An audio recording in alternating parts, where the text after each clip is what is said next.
All right, we're live. So, what does Victor think about Poland? Poland? Well, I think his treatment is bullshit. All right, what treatment in specific are we referring to? All the horrible Polish jokes, which English speaking people have been telling for generations? Wait, what? Really? Yes. Okay, what Polish jokes? Like what? About how Poland is ruled by the Russians and can't defend itself because it got its ass kicked? No, for some reason, there is a tradition of the Poles are really, really stupid jokes. Really? Yeah. Like, Poland? why did the Polish submarine sink? It only had screen doors. Those sound like jokes Polish people tell about Ukrainians. No, of course they are. Everybody has a "those people are so stupid" jokes, and I remember when I was very young, a lot of them were Polish jokes Yeah, I'm kind of surprised. or Like, Polak. would have imagined that the jokes about Poland would be how incredibly arrogant they are. I mean, education hasn't been Poland's problem for about 500 years. This doesn't have to be rational or logical. I suppose it does not. It's still kind of odd, but okay. I guess England has been enjoying jokes about how stupid Poland is as opposed to something actually permissive in Polish culture. No, I'll keep in mind most of these Polish jokes and their popularity was back before the end of the Cold War.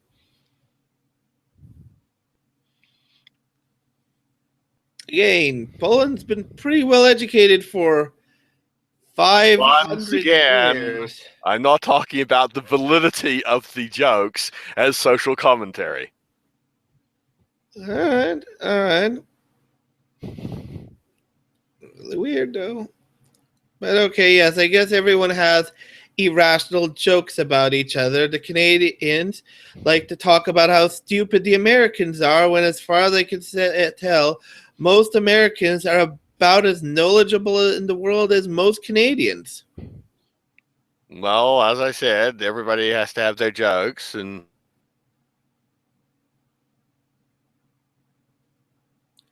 Well, anyways, everyone has their jokes. However, the current campaign to basically slander the entire Polish nation and basically call all of Poland massive right wing racist is kind of insane.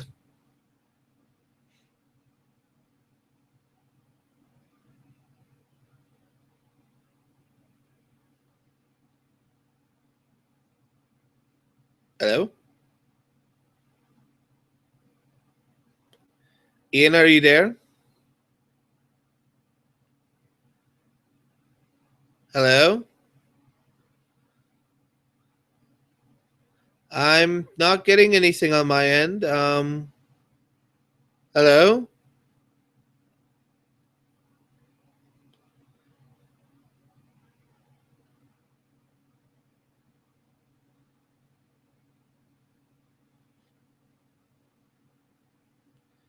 Hello?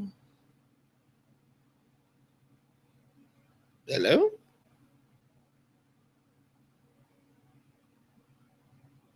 Okay. That's odd.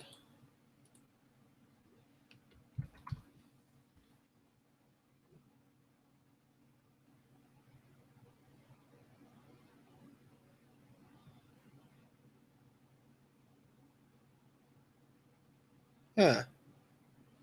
Okay. Oh, his Chrome crashed. Uh,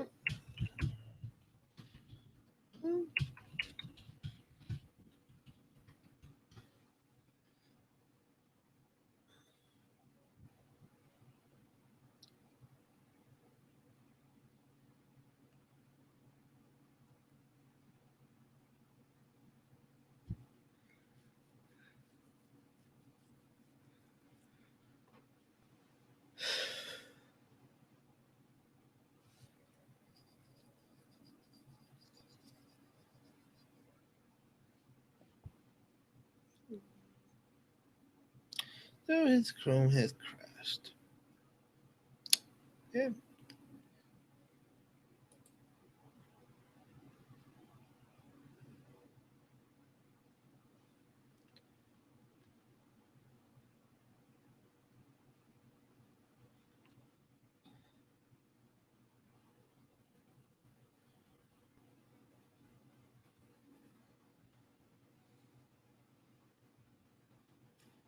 Oh, okay.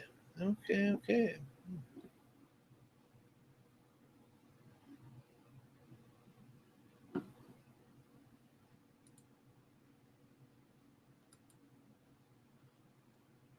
Hello. 1, 2, 3.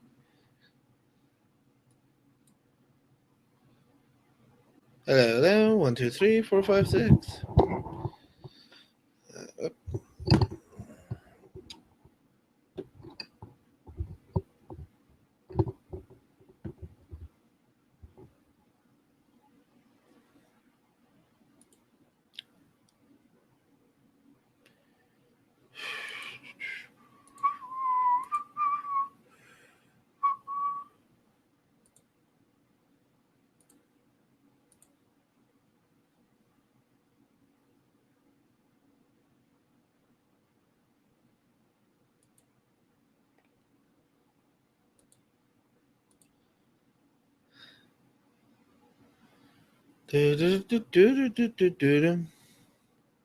Oh, bloody hell. Oh, bloody hell.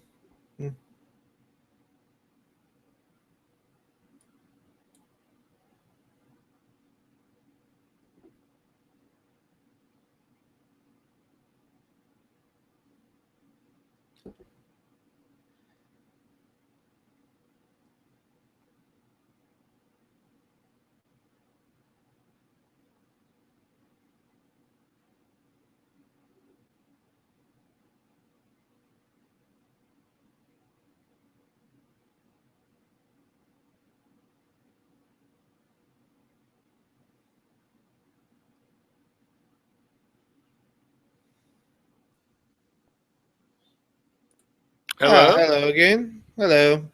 All right. It appears we continued broadcasting after Yes, I we did. crashed.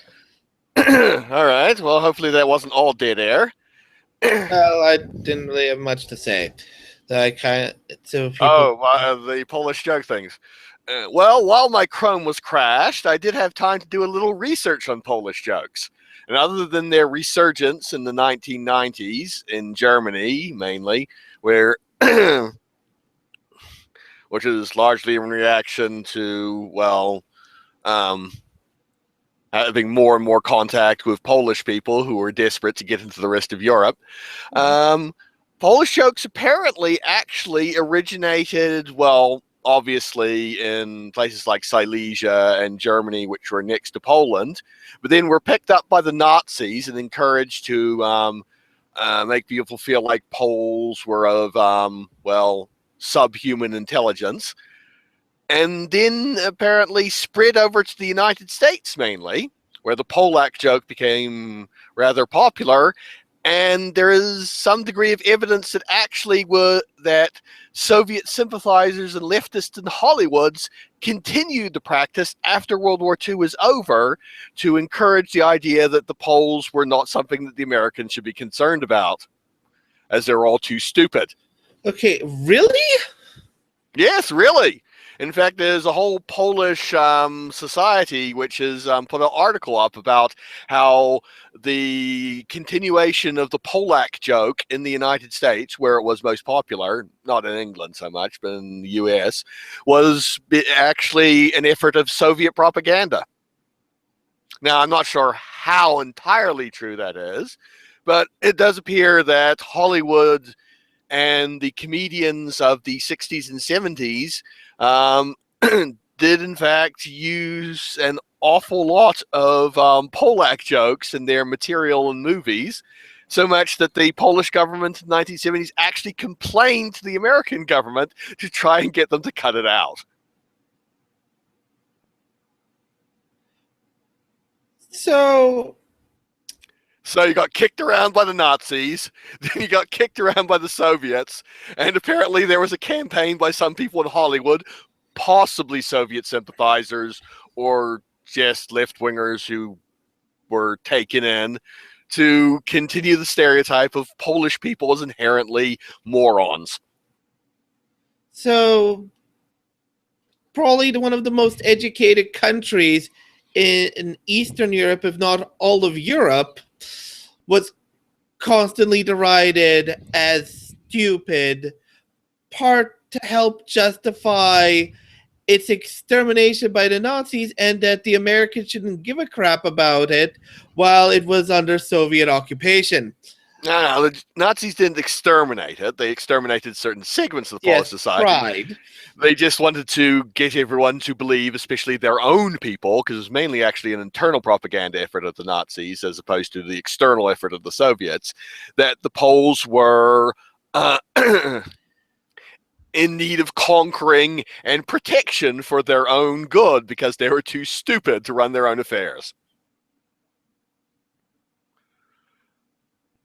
And while Poland does have actually one of the earliest, most extensive histories of universities and education, I'm not sure you can say right now that it's the most one of the most educated countries in Europe. Actually, in Eastern Europe, generally, it kind of is. That I'm not even bullshitting that. I mean, I think the Czechs want to argue with you on that one.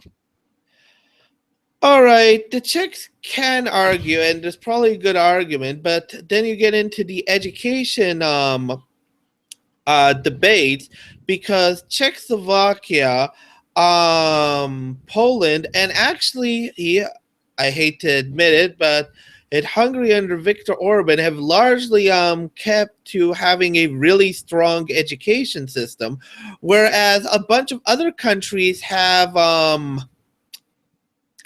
made things rather lax lately.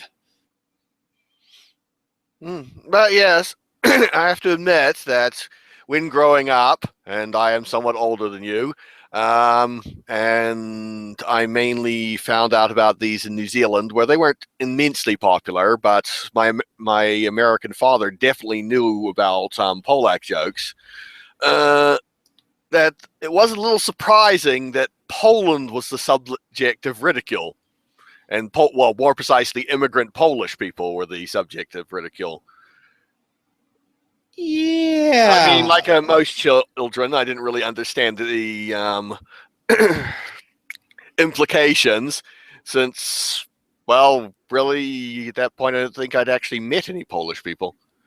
But in any case, despite Poland's history of being ridiculed by a large number of the people in the most powerful nations on Earth, let's have a look at today's situation. Well, to take the stereotype, isn't Poland currently run by a bunch of fascist, racist, sexist bastards? Kind of. But they're about as sexist and racist as the American Republican Party. The biggest knock against them is probably that idea that they're not democratic, which has a little bit of truth to it, in that they have actually taken the public Polish news service and actually now has made it subservient to the government and government review. So that's sort of bad. That is sort of bad. Look, the current Polish government is not nice. However, the narrative of how this government came to power seems to be, well, Poland may have been upset about the migrants and Poland is racist, and suddenly they have gotten this evil government into power because we didn't make an example of Hungary over their evil government, so we should make an example of Poland over its newly elected evil government and ignore all the reasons why this evil government came to power. Yes, there is an article. Mind you, I haven't read the article. I've only read the blurb about the article in Foreign Affairs magazine, which is a relatively prestigious international news journal, that effectively because the European Union didn't crack down on Orban in Hungary, this horrible thing has happened in Poland. Well, and today there's a New York Times article that effectively says the same thing. I'm not quite sure how it correlates. Well, it's also saying relatively on the same thing, I guess shorter than the Foreign Affairs article, saying that basically the EU didn't stamp down on Viktor Orban, so now Poland is deciding it can get away with stuff. And too long, evil European countries have taken advantage of the European Union and played nice and then became evil once they got the benefits. Well, what's the counter argument? Well, let's see. Ignoring that the Polish election was largely fought on the fear of the Russians, the European Union not doing anything really productive to help the situation in Ukraine, as well as not helping Poland out with any of the Ukrainian refugees. Yeah, strange how the EU suddenly wants the Ukraine and other countries to take on a whole bunch of Syrian refugees when they were less than willing to allow the Ukrainian refugees to spread out into the rest of Europe. Yeah, funny how that actually works.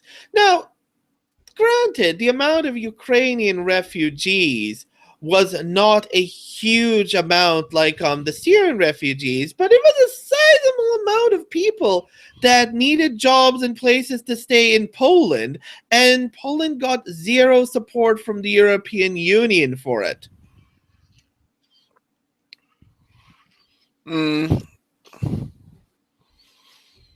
Well, I don't know if they got zero support. They may have gotten the standard level of refugee support, but then again, I haven't really looked into that part. As far as I know, actually, they got no support over that. In fact, a bunch of people had to be brought into Poland under bullshit work visas rather than the normal refugee system, because I believe Poland was basically told to stop taking in Ukrainian refugees. Well, there you go. Poland has been defying the European Union and upsetting the situation vis-a-vis negotiations with Russia. It's all their fault. How the heck is it their fault? And how can you expect Poland to call Poland racist for not wanting to take in more refugees from Syria when it wasn't given anything for supporting the Ukrainian refugees? Well, in fact, it was taking them in illegally. But of course, Ukrainian refugees are predominantly white. So what?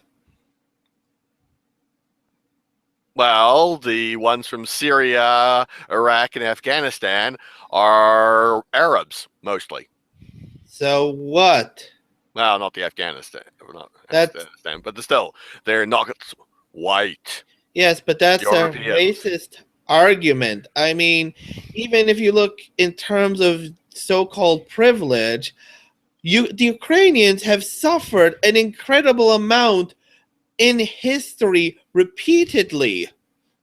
Yes, well, I'm not sure the people who argue for privilege and the privilege stack are entirely conversant with how Eastern Europeans are not as privileged as their white Western brothers.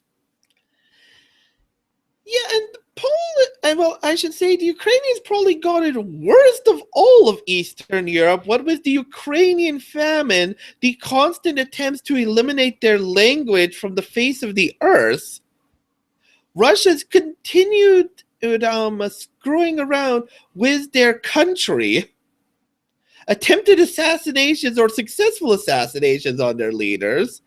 I mean, and these assassinations are like within the last decade. Yes, no, the international community has been remarkably calm about even before this whole Crimea affair occurred, with the amount of interference there were in Ukrainian politics. But then again, I think a lot of them didn't really think they could do much about it. Well, there's a bunch they can do, and they do.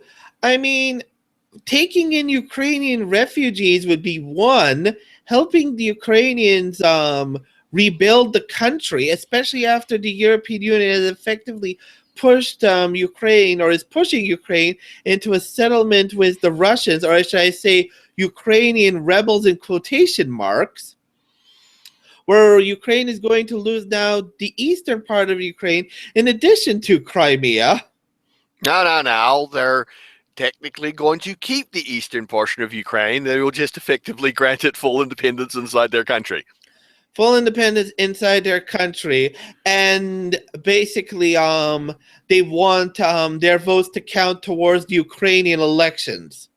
Yes, they get to vote in the Ukrainian elections, but the Ukrainians don't get to vote in what happens there. Doesn't Best get to of vote. both worlds. Doesn't get to vote in what happens there. There'll be a large Russian presence there, and they basically, the eastern part of Ukraine gets free money without giving back any taxes. Well, I hadn't heard that last one, but that's probably something the Russians would at least throw into the negotiations. I'm sorry, the Ukrainian rebels would throw into the negotiations.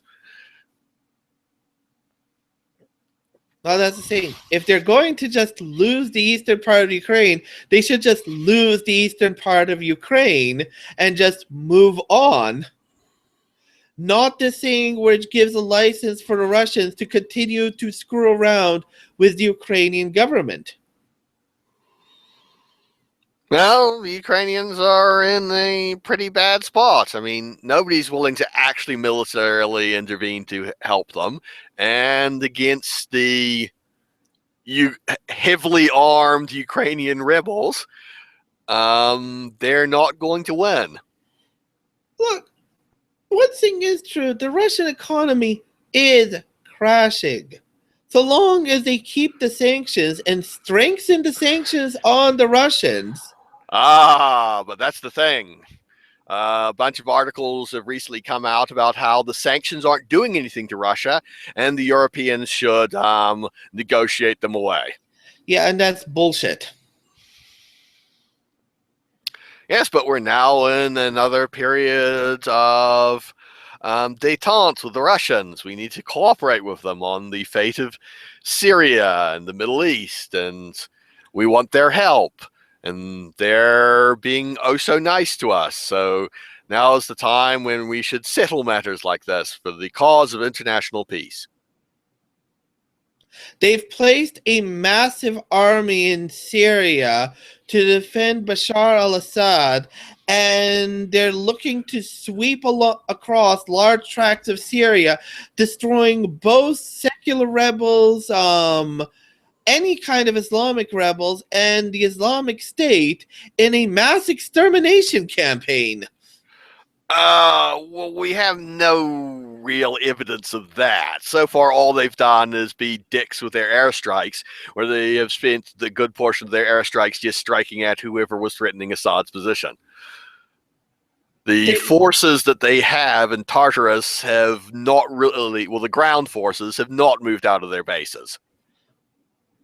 For the most part. And yeah, for the most part. They have almost practically a full division there at the moment. And they keep pulling in more material. Well, they have to keep funneling arms and ammunition to their allied forces. Not only Otherwise, that, they would probably fall apart. but we don't need the help in Syria. In fact, we've never needed the help in Syria. Half the reason Syria has descended into this level of basket casedom is because someone wouldn't want to enforce the red line, and the European Union didn't want to commit actual forces to dealing with it. I don't think that would have solved everything. The Wouldn't have fact sold is, everything, but it would have meant the massive refugee crisis we're facing probably would not have happened. maybe not as large a refugee crisis, because that wouldn't have stopped the IS. The IS were already existing back when there was red line talk. They just weren't considered to be the major threat there. And the red line talk would have just made sure that Assad would have collapsed faster with the Americans bombing him directly. And then the various rebel factions would have taken over various chunks of Syria, and it would have turned into a massive civil war mess pretty much anyway, because nobody, apart from the Iranians and the Russians, really wants to put a lot of troops in there. Yeah, but it would have probably been better than having a good portion of the rebels that are fighting Bashar al-Assad constantly have to deal with a second front against the Islamic State, as well as the Islamic State constantly attacking and pushing into Iraq. That's true. It would have kept them all, most of their the horrendous devastation probably contained inside Syria itself until it could be resolved. But that still results in probably a large refugee crisis. I don't think there's any good solution for the Syrian situation, either then or now. No, there isn't good solutions. There's just better solutions than the possibly some of the worst solutions they chose. Like, look, declaring fine, have your piece of eastern Ukraine, you asshole Russians, but this is what we want in return, is not a nice or a good solution. But it's far better than a bullshit, well, we're going to remove the sanctions because we need to work with you, and you're going to effectively get eastern Ukraine as well as an effective Russian vote into Ukrainian elections, so you can continue to meddle in Ukrainian affairs and just slowly by slowly slice away Ukraine until it's all back under Russian rule. I mean, enforcing the red line would be far better than the situation we have now, and that people would believe President Obama's threats. Well, I do have to admit that part of the undermining of Obama's credibility, especially amongst America's Middle Eastern allies, was the fact that he didn't follow through on his red line. The Saudis in particular were very upset at that. Yeah.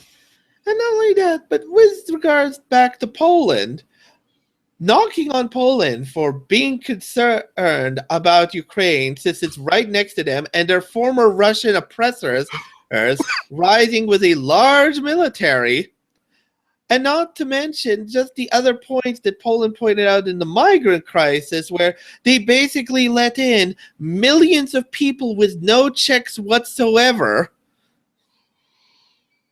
Well, now with the Cologne crisis and various other things raising their heads, and people backtracking on their stories of what has been happening in the migrant communities in Europe, it's looking like, yes, the fact is allowing hundreds of thousands of migrants in with very little checks whatsoever was possibly not the best way to go. Mind you, the fact is, they really, from a humanitarian perspective, they really did need to do something, because we're talking about, millions of people who are stuck in relatively awful refugee camps in the neighboring countries. And it has to be said that it would be a humanitarian act for the Europeans to allow a number of them to settle inside Europe. Yeah, but again, with no checks was a terrible idea. Letting in, and again, it's been basically said that most of the migrants that have swarmed in were not Syrian war refugees. The vast majority of them seem to be economic migrants from a bunch of countries and are not fleeing persecution. No, the vast majority of them are actually from Syria. That doesn't mean the majority of the of the Arab and North African migrant community in Europe is Syrian refugees. According to the Austrian numbers, well, the biggest group is Syrian war refugees. Only a third of them actually are. The other two thirds are from all around the Middle East and North Africa. All right. But still, there is an awfully large amount, and there's by no means a tiny minority of them are Syrian refugees. Now, the fact is, they are coming for economic reasons. As horrific as the camps are in Turkey, they're safe there in the sense that they probably won't be murdered.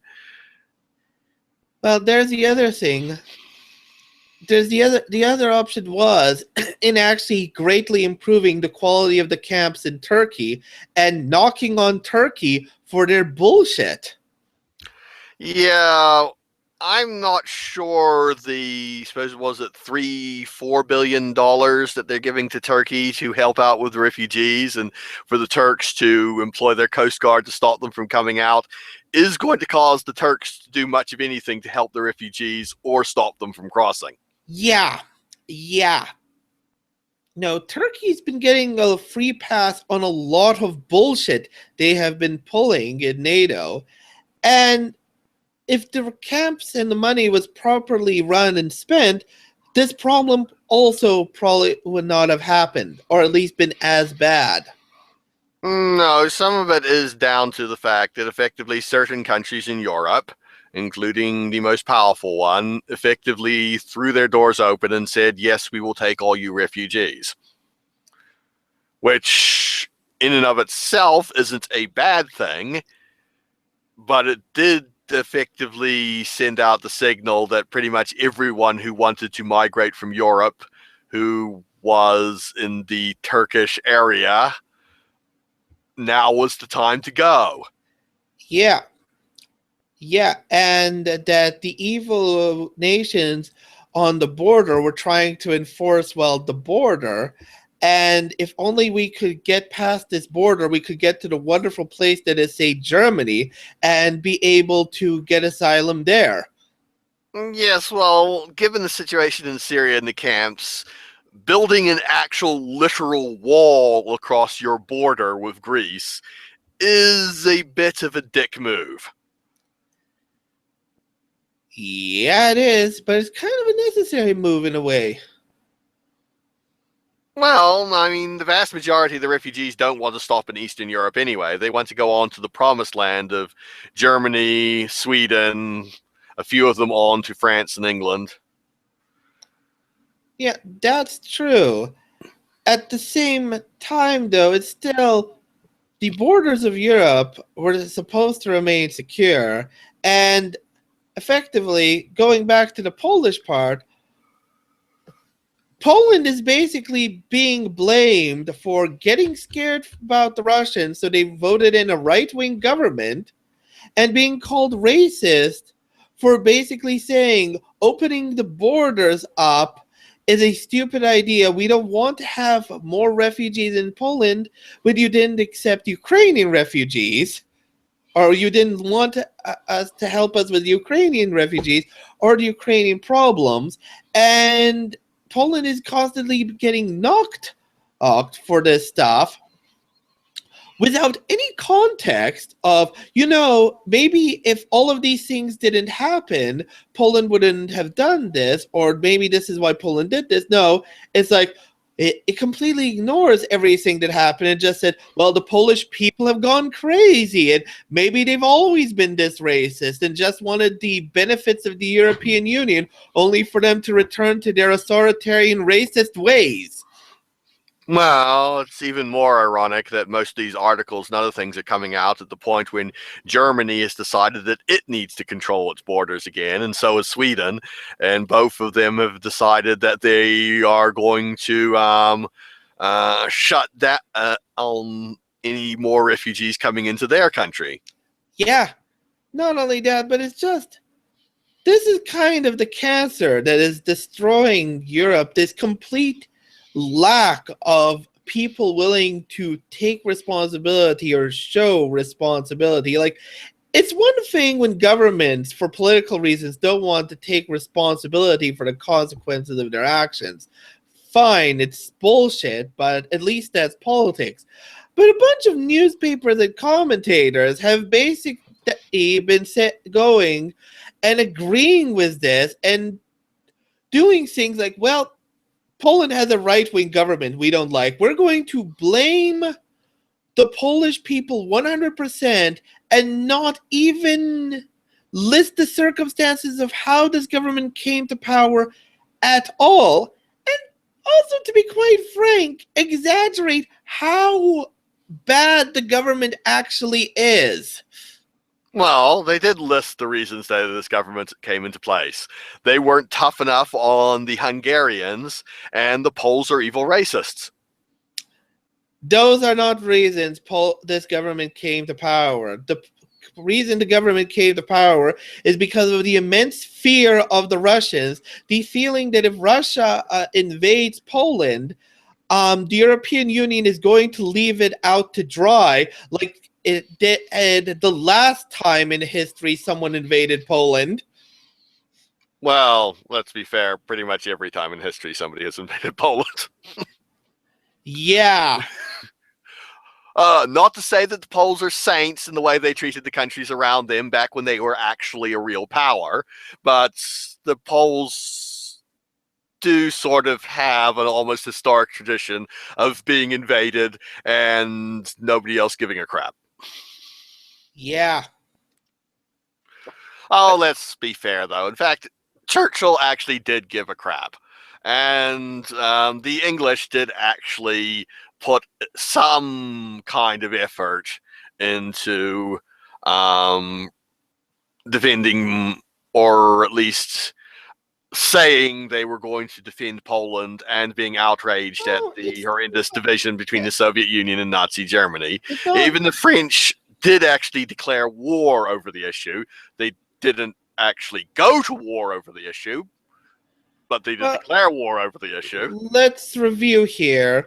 The French declared war of the issue, but then didn't move any of their armies to attack the whole single division that was guarding the western border of Germany. It was more than a division. There was one functional division and a whole bunch of militia and guard units which were on the border. They would have actually had to fight their way in. They almost certainly would have won if they'd gone right away. Yes. But they would have actually had to fight. And the Siegfried Line, well, not the thing that it was by the end of World War II, was sort of in existence along the German frontier. Still, they could have done something and fulfilled the commitments, which was why Poland actually stood firm in the first place. Because, well, Poland stood firm because they were stubborn bastards and they hated both the Soviets and the Germans. Yes, but still, their country was on the line. Just to list history for a moment, Poland was given assurances. Poland was told, okay, should we just give back the territory, and avoid war, or are you guys going to back us? And the answer they got was, yes, we'll back you. And then they watched as everything they had was completely destroyed. And then at the end of the war, Churchill actually stuck up for Poland, but... Well, although he sort of did have a meeting with Stalin where he sort of marked off that the Soviet Union had at least a 50-50 influence over the future of Poland, which Stalin then took to mean that he got to have it.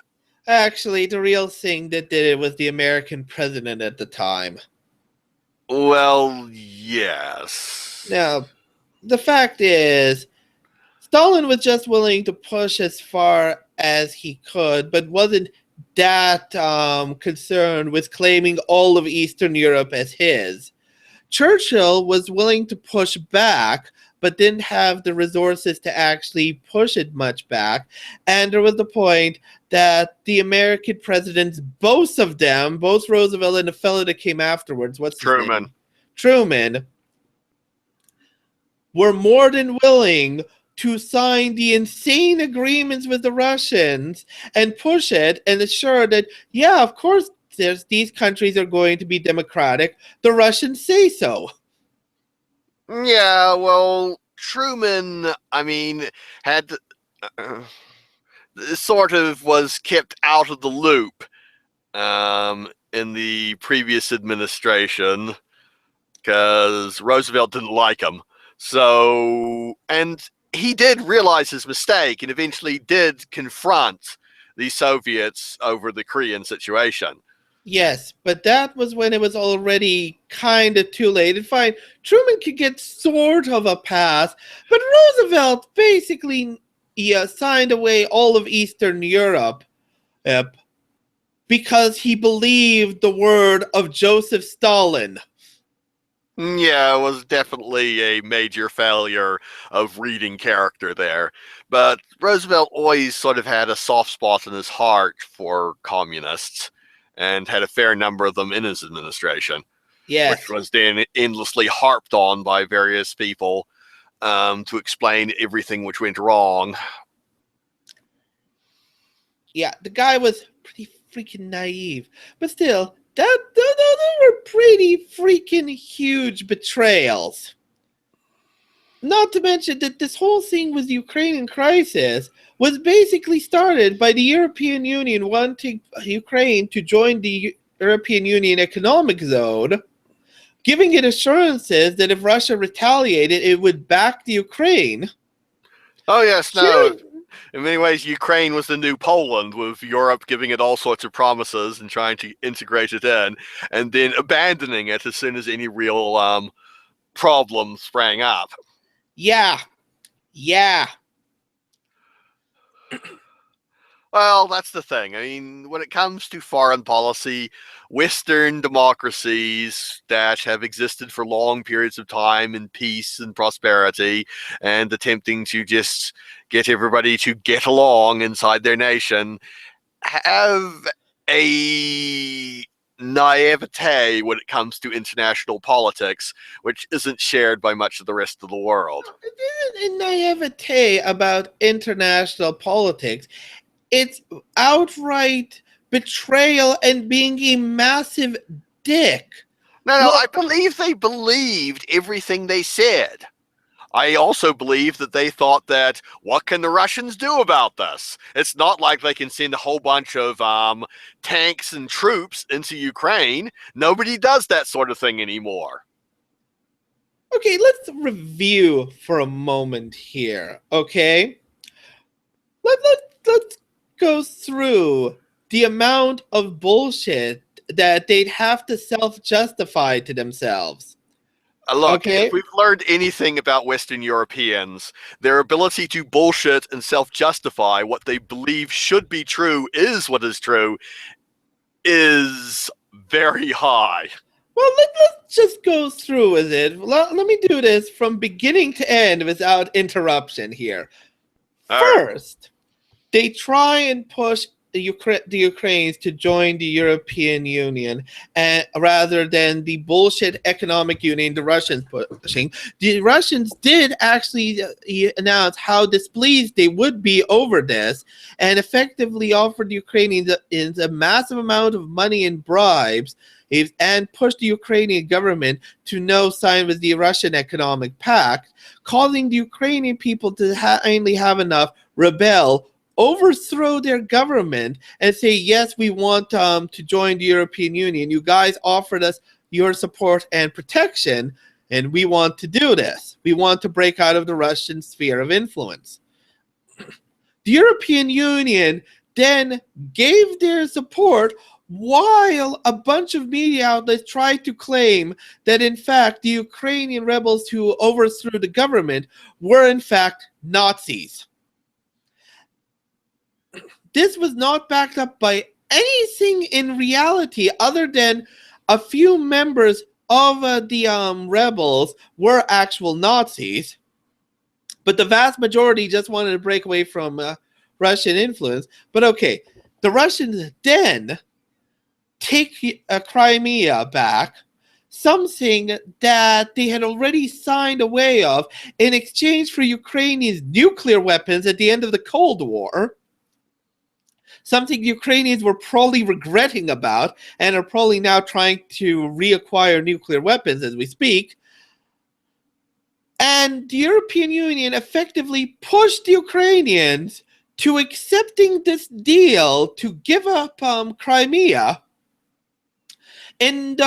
but kept the sanctions on Russia and hoped that that would be the end of it.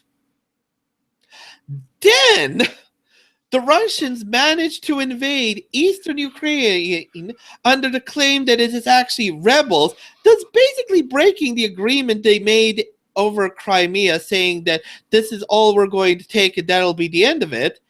And not only does the European Union send the Ukrainians a bunch of shitty equipment that has virtually all broken down and given it really no support whatsoever, it then kept on allowing the story that this really was Eastern separatist rebels pushing the fight, when mountains and mountains and mountains of evidence showed that yes, there was a small number of Russian rebels supporting this in eastern Ukraine, but somehow a great portion of the Russian officer corps and their artillery strikes from Russia were somehow pushing in, as well as a massive amount of Russian tanks. After pushing Ukraine to sign a bullshit ceasefire and then basically saying, now pushing that they're going to have to accept that Eastern Ukraine is going to still be a part of Ukraine and have a vote in Ukrainian elections, and I believe not have to pay Ukrainian taxes, but get to still receive money from Ukraine and accept a permanent Russian presence in Eastern Ukraine, so that Eastern Ukraine is all but a Russian province. We go into Poland, who has been screaming like crazy that their former oppressors are doing all of this and something needs to happen, and they're getting all of these Ukrainian refugees, but the European Union doesn't want the Ukrainian refugees because somehow Ukrainians are bad and it might import terrorism into the rest of Europe, and gives Poland no support over the refugees at all.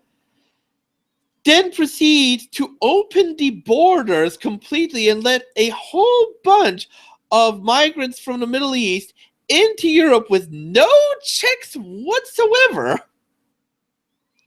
When Poland then elects a right-wing government in the style of Ted Cruz or Donald Trump, or at least a much more right-wing version of Stephen Harper, they then complain about how the Poles have always been evil. They've always been racist and just wanted the benefits of the European Union, and mention nothing about how scared Poland is of a possible Russian invasion, and they have done practically nothing to allay Poland's fears. Oh, and have to mention again that are also calling the Ukrainians corrupt because they cobbled up a government in less than 2 years from the ashes of the previous Ukrainian asshole government that was basically a pawn of the Russians. What the flying fuck? Just for them to believe their own bullshit, they have to basically somehow saw in a way that somehow accepting the migrants was good, but accepting the Ukrainians was bad. Ignore all the guarantees they gave to Ukraine. Ignore that they pushed Ukraine to give away Crimea. And then, when the Russians have further not followed through with the agreements on Crimea, then effectively have given the Russians eastern Ukraine and a permanent vote in Ukraine, thus giving Ukraine basically no way to leave the Russian sphere again. And that basically, since Poland wasn't happy with all of this and elected a right-wing government, Poland is now racist. What the flying fuck? Well, all seems like an excellent way to rationalize everything so you can self-justify everything you've done and why it's not your fault. It is their fault! But they don't want it to be their fault. No, it is their fault. It's continuing to be their fault. In fact, things that happen in Cologne and all the other incidents in Europe on New Year's Eve are pretty much their freaking fault. Well, yes, as is beginning to leak out into the mainstream media, it appears that there has been, as I sort of intimated in one of our previous podcasts, well, I didn't know for sure, but I thought it was likely, that there's effectively been a long-running policy of not interfering and effectively not arresting, or at least not prosecuting, crimes in certain immigrant communities, which has led those who are of a particular mindset to take advantage of that situation to do whatever the heck they feel like they want to do. Yeah. And this is the problem, right? Again, I can understand politicians not wanting to admit they're wrong or have made a mistake. However, even then, I just expect them to fire the advisors that gave them the terrible advice and hire new ones, but fine. They don't want, for political reasons, to take responsibility. Fine. Well, what purpose, though, of the Fifth Estate and the opposition parties to knock on the government for this bullshit? Well, yes, but the fact is those opposition parties which have knocked on them have effectively been called evil, racist fascists and have lost elections. Yes, but they've gotten... And some of them, to be fair, are sort of... Yeah, racist fascists, yes. But they've gotten away with it because the media refused to point or report the truth of the matter.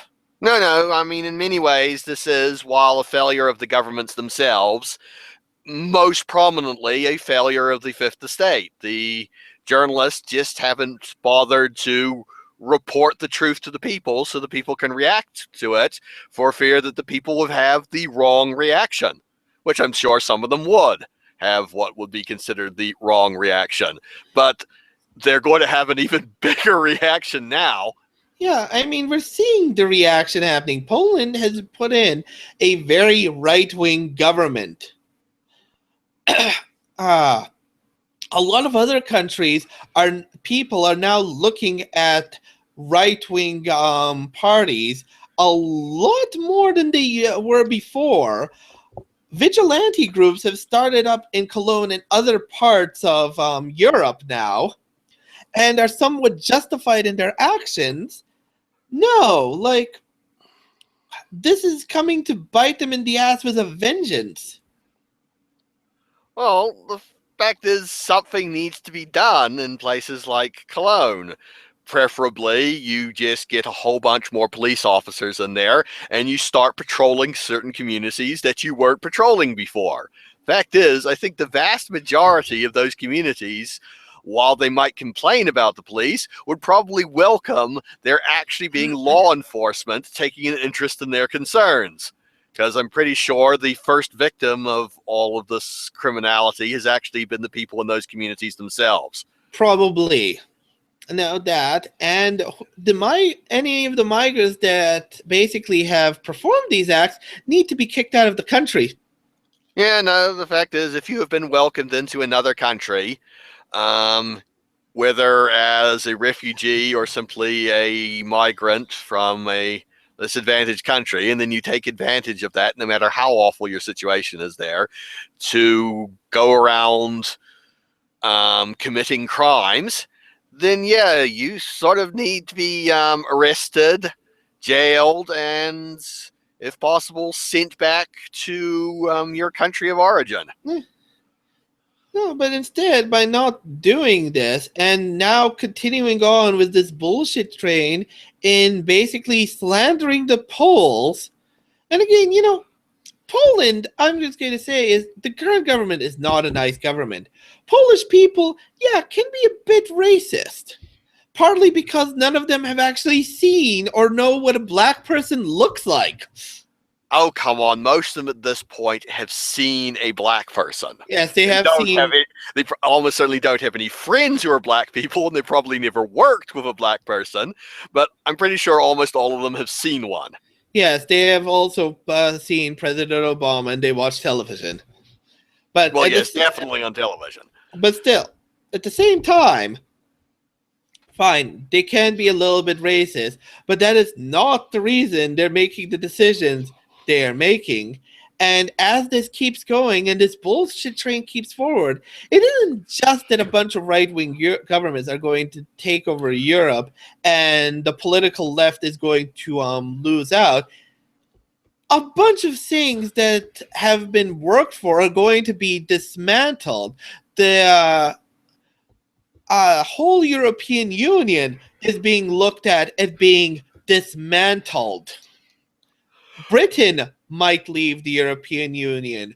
Hell, Poland might actually leave the European Union and take a bunch of nations with it. I think the chance of that happening is relatively low. While they may despise many of the nations in the European Union, they want it and NATO's protection as much as possible to help them, even though they don't think that protection is worth as much as they were hoping for, but they want it anyway against the Russians. It's just they're not going to really listen to the rest of the European Union as much as they would have.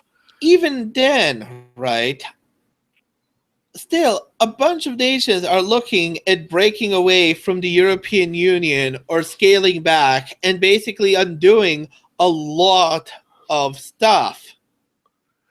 Well, yes, they are looking for alternate alliances and alternate agreements and forging some sort of structure which effectively will displace the European Union from the things it is supposed to be governing. Not only that, but if the governments get far right enough, which it looks like if they keep at it, it's going to happen, you're going to not just see the deportation of refugees that have committed crimes, as well as migrant communities actually being policed. No, you're going to see the mass deportation of whole migrant communities to wherever.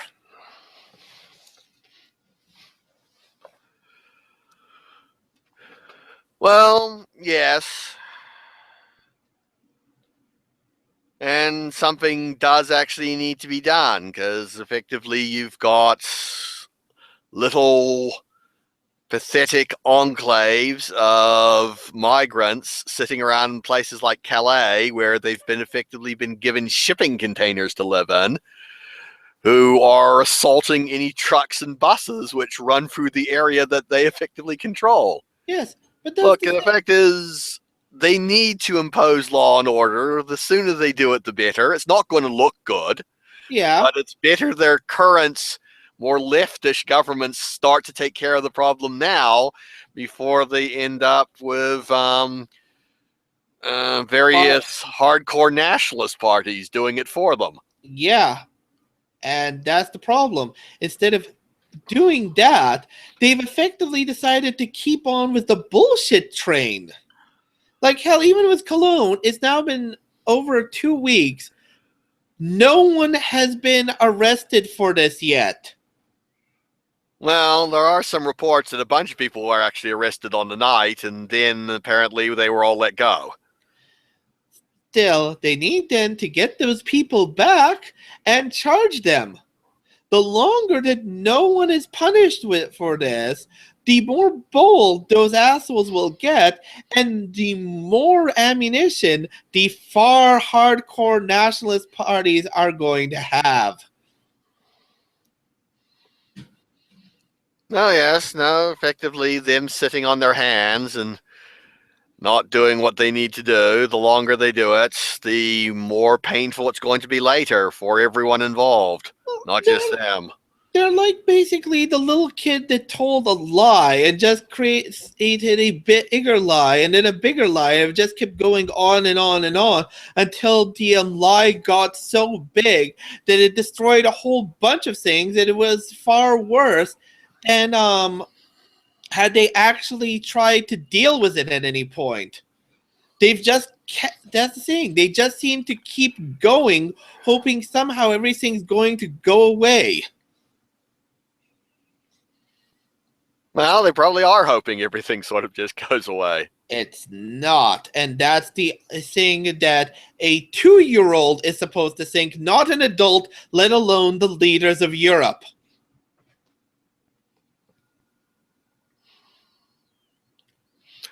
Well, we've said what we think they should do. What do we think they're actually going to do? I think I think I've basically said that. I think they're going to keep going with this bullshit train.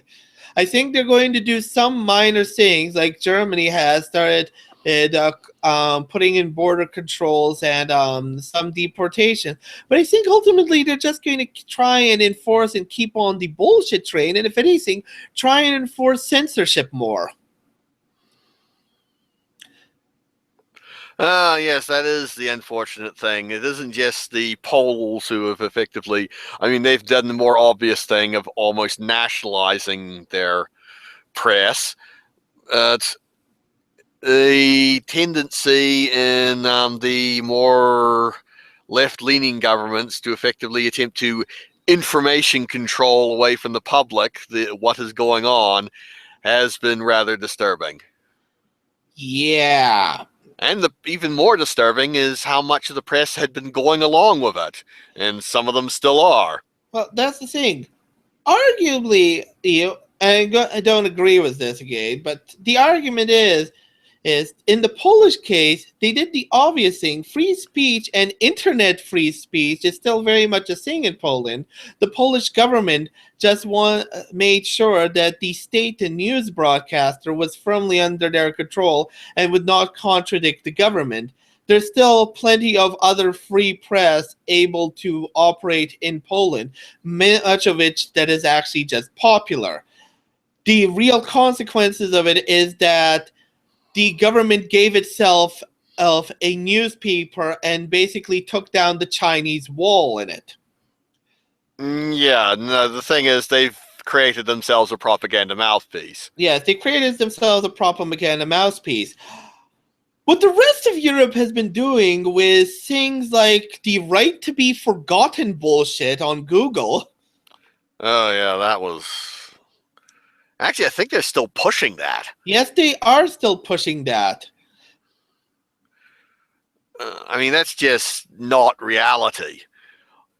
No. All it means that those who are tech savvy and important will be able to get the things they don't want eliminated, and everyone else, well, they'll have their Facebook page looked up by their employers and that time they were drunk on Christmas used against them.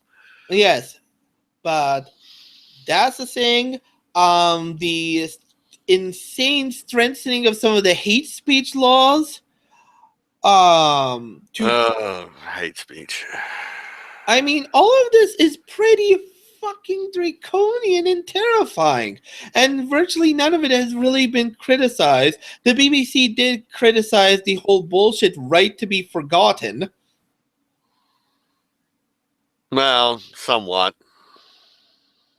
Oh, I think I remember some BBC articles, but I think they were opinion pieces, which actually agreed with the right to be forgotten. No, the BBC kept on with it for a while in listing the articles that were from the BBC that had been oh, right, that's forgotten. right. The BBC changed their mind. Actually, initially they were sort of for it, and then they saw themselves being censored, and they changed their mind rather quickly. Yes.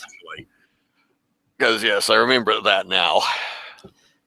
And also this whole lock and step thing where tons of the things in the media have basically been censored for fear of being racist, and that basically nothing was reported on Cologne for days is terrifying.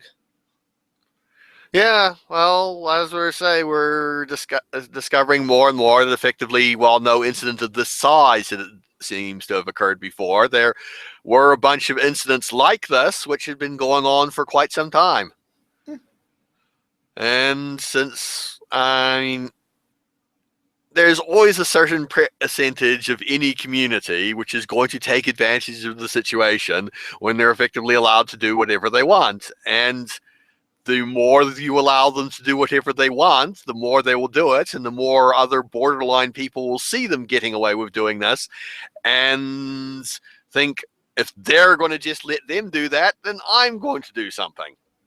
And it spreads. Lawlessness spreads, because effectively, once only those who are ignoring the law are benefiting, then what's your incentive for doing the right thing other than simply doing the right thing? Yeah, pretty much. And yeah, no, I mean, that's another thing. The whole knocking on Poland ultimately comes down that Poland's crime seems to be guilty of wrongthing and not going with the left-wing hive mind that they want to create, a lot complete with the thought police. Well, no, yeah, effectively they've stepped out of the reservation. They are publicly saying the things which the other governments don't want publicly said. Yes. And also they're refusing to help them with their new refugee problem. Yes, and again, because it's not like Poland was helped out with its refugee problem, as far as I'm aware. Yes, well, a massive wave of hypocrisy and disingenuousness has descended upon Western Europe. Yes. On a scale not seen since the 1930s, might I add. Well, I don't think we're about to see... Well, then again, we possibly are about to see the fascist takeover of a number of countries. Well, even in the countries that aren't going to experience far right-wing takeovers, look, as bad as the far right is, the way a lot of these left-wing governments have been acting is truly terrifying in the lock and step. The insane amount of influence they have in the media, the censorship laws they keep pushing and want to push even further, and their utter inability to deal with reality. Well, that's the thing. I mean, as has been discovered in humanity's past, in many ways, having the evil authoritarian in charge is actually safer for the population than effectively having chaos and disorder.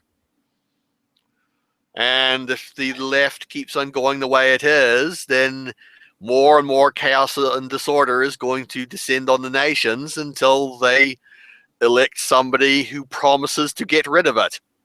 Yeah. And it's not just internal matters. Again, there's a very large Russian army being built up that is kind of a problem. Not to mention in everything that's been going in the Middle East. I mean, the only thing that's been really ticked off the doom clock has been the idea of a massive South American war, but that's largely because all of the far left governments there have completely collapsed, and the left-wing bloc that was kind of pushing the whole thing ended up spending itself into oblivion. Well, nobody was directly pushing the massive war, and to be fair, the more right-wing countries in South America were preparing just as much as the left-wing countries were for any conflict which might occur to settle old grievances. Yeah. But yes, it looks like that's been put off or permanently cancelled, and that is a good thing. That's the only major disaster that's been dealt with. And yeah, it doesn't look like the leaders of these governments want to deal with any of the problems. They just want to censor things and just go back to their ivory towers. Oh no, they want to deal with it. They just aren't willing to do things which will look politically bad in order to deal with it. And as I say, at this point, you sort of need to flood certain areas and communities with police.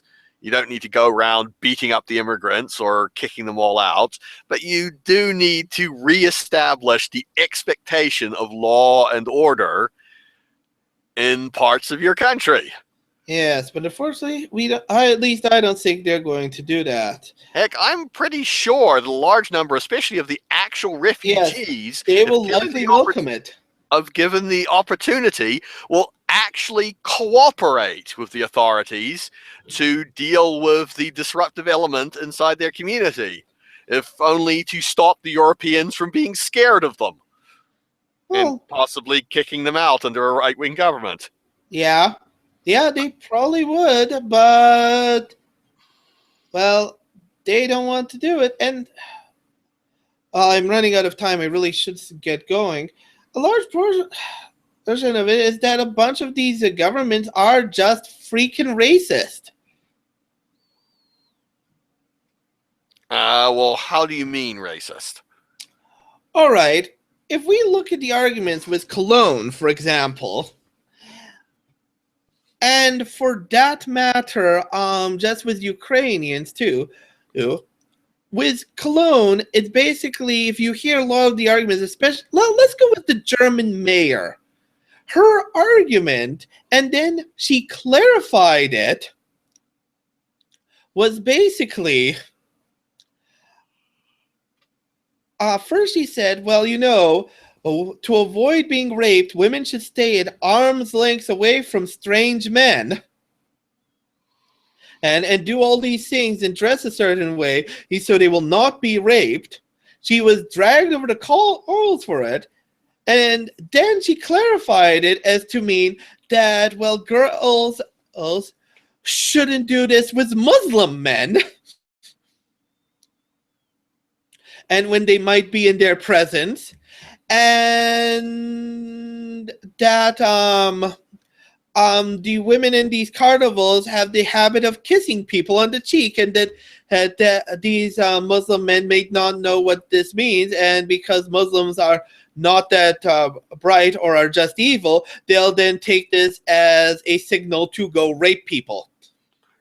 I think she was arguing for there being cultural differences there. It was a silly argument. The thing is, when she clarified the statement, it pretty much eliminated most of the arguments in her favor that this could just be cultural differences. She basically was saying, if this person is brown and an immigrant, you need to dress a certain way and so on, and stay away from them forever. Well, yes, there is a certain racism of low expectations when it comes to migrants coming out of the left currently. Yeah, that somehow, just because you're Muslim, first of all, Muslim isn't a race. And second of all, that if you're from those countries, you are somehow going to be natural. What seems to be implied is that somehow you're naturally inferior, but you shouldn't be treated that way because that would be racist, as opposed to, I don't know, that we're all equal, and that we should, I don't know, just obey the laws of the land in which you are in. Well, anyway, I think we have talked that one through. Yes. All right, let's sign off here. All right. Bye, people. Bye. Talk to you later. Yep.